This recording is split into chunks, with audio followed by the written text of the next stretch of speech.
अस्सलाम वालेकुम नाज़रीन, सिंध खबरनि जो सिलसिलो जारी आहे। तव्हां सां रतुदरो मां ख़बर शेयर कंदा हलूं। रतुदरो संजय सामूडी बेटनि ते कब्ज़े ख़िलाफ़ सिंधी अदबी संघ चाक रतुदरो पारां प्रेस क्लब रतुदरो आडियो ऐसे मुज़ाहिरो कयो वियो, जंहिंमें शहर जे सियासी समाजी तंज़ीमनि जे अॻवान सास जे मरकज़ी एडिटर अब्दुल कादिर चागरानी, साकी अबड़ो, मलार सिंधी, सैद आबिद शाह, बदरुद्दीन अबड़ो, MP अबड़ो, सैद कामरान शाह ऐं ॿियनि शिरकत कई।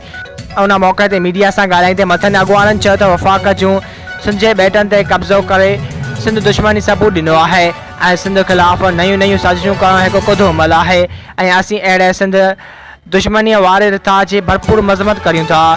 हिननि चयो त सिंध जे बेटनि ते धाड़ा हयां पिया वञनि जेके असांखे कंहिं बि सूरत में मंज़ूर न आहिनि, छो त उहो सिंध जे बेटनि ते कब्ज़ो न आहे पर उहो सिंधी माण्हुनि जे तालीम ऐं रोज़गार ते कब्ज़ो आहे।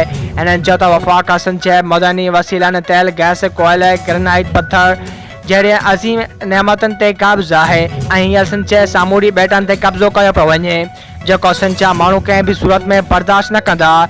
हिननि चयो त सिंध जे बेटनि ते कब्ज़े करण वारा सिंध दुश्मन फ़ैसिला वापसि वरिता वञनि, न त ॿी सूरत में सख़्तु एहतिजाज कयो वेंदो। वधीक ख़बरूं ॾिसण लाइ विज़िट कंदा असांजी वेबसाइट www.sindhajraknews.com।